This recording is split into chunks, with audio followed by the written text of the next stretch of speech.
el estrés antes del examen, también la frustración si nos va mal en un examen, cómo tenemos que hacer, descansar también, cuán necesario es descansar antes de un examen o ante cualquier situación que nos genere mucho estrés. Por eso estamos con Fernanda Di Stefano, psicopedagoga del Hospital Universitario. Bienvenida. Muchas gracias. Bueno, la primera pregunta, así como para entrar en tema, ¿cuáles son los consejos o cómo podemos afrontar un examen? Bien, creo que lo primero o la premisa de donde tenemos que partir es que el estudio es un acto voluntario. Es decir, por voluntad propia decidimos pasar por una situación de estrés y de aprendizaje, pero sobre todo que se vive con gran estrés y ansiedad. Entonces creo que entendiendo de que es algo voluntario y que es una decisión que tomamos al enfrentarnos a una mesa de examen o algo por el estilo, es que debemos prepararnos. Y en esa preparación necesitamos una condición que sería la principal, que es el tiempo, y la segunda, que es la planificación. Es decir, debo entender que sin tiempo previo y una planificación sobre lo que voy a rendir, sobre lo que voy a estudiar, el contenido, ambas condiciones, si no están presentes, es muy probable que la vivencia que yo tenga sea de alto estrés y hay mayor probabilidad que esté asociada al fracaso en el momento del examen. Y claro, ¿cómo? Sí. También sucede, bueno, nosotros estábamos hablando un poco antes de arrancar, este paso de los chicos del secundario a la facultad, que hay ciertas carreras que tienen ingresos, ciertas carreras que tienen ingresos nivelatorios y no eliminatorios. Bueno, es un paso muy grande para los chicos. Bien, es un cambio radical, en realidad. Si bien hay algunas modalidades secundarias que hacia sus últimos años ya comienzan a tratar de generar una transición hacia esta modalidad, pero realmente aquellos que rinden un examen de ingreso se están enfrentando a una situación que es vivida por primera vez y que al mismo tiempo tiene carácter trascendental, como es ingresar o no a una carrera, ¿sí? Trascendental para el momento. Por supuesto. Quizá es solamente una experiencia o un momento más, pero para ese momento y para las circunstancias de la vida de un joven, de un adolescente, tiene una carga extremadamente grande. Entonces creo que el buscar apoyo, sobre todo en estos ingresos a carreras mucho más complejas, en cuestiones de contenido o de formas de examen, la preparación es fundamental, buscar apoyo, participar de todas las actividades que provea la universidad, es decir, si hay charlas, si hay trabajos, si hay invitaciones a visitar la universidad, participar y empaparse de la realidad universitaria lo más que se pueda previa a la situación de examen. Y vos hablabas recién de esto de es un acto voluntario que hay que planificar y hay que tener también todo ordenado como para poder sentarnos a estudiar e ir con también un poco en orden en el estudio. Para aquellas personas que no tienen este orden, esta metodología, ¿cómo podemos empezar para terminar tal vez la carrera ya totalmente organizados o ir adentrándonos en la carrera organizándonos con el estudio? Bien. Creo que una herramienta básica es poder armar un cronograma, una planificación quizás semanal.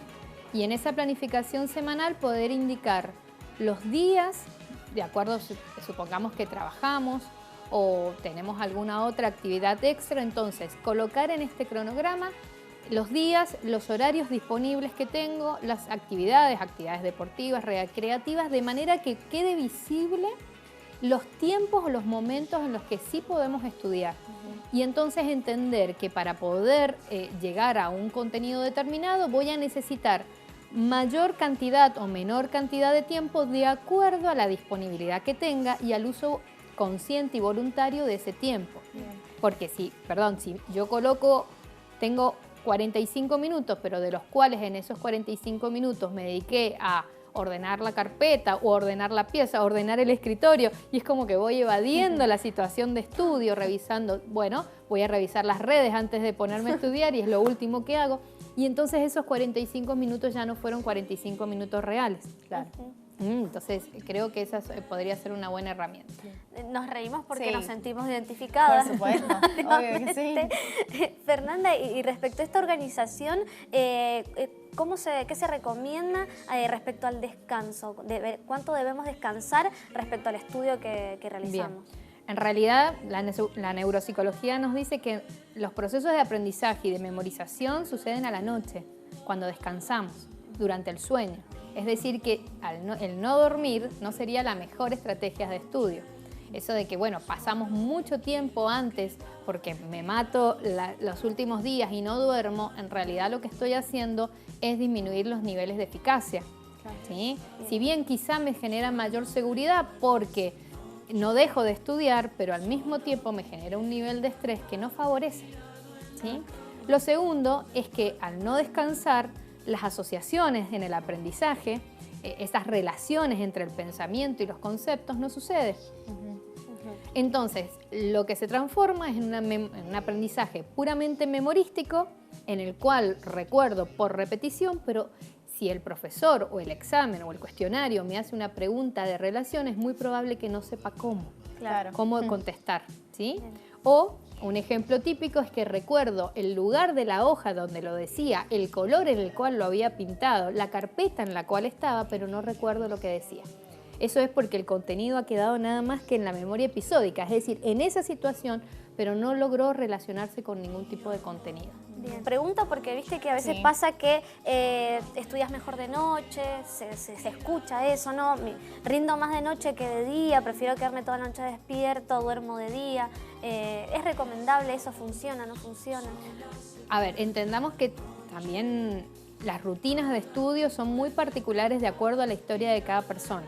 Es decir, si tenemos hijos, si estudiamos, si trabajamos, si tenemos otras actividades, el estilo o el lugar donde tenemos para estudiar. Si tenemos un lugar, pero siempre va a haber ruido, siempre hay distracciones.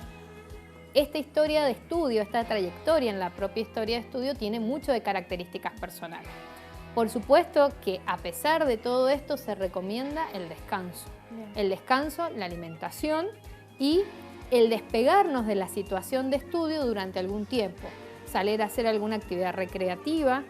¿Por qué no? Obviamente salir a tener actividad social. Lo que no implica es que voy a hacer un desajuste, como decir, bueno, voy a quitar demasiadas horas de descanso o voy a tener consumo, no sé, de bebidas alcohólicas, por ejemplo, que esto va a tener una repercusión posterior. Es decir, obviamente al otro día no voy a tener ganas, voy a estar mucho más cansado y mi organismo, lógicamente, va a necesitar descansar y no estudiar.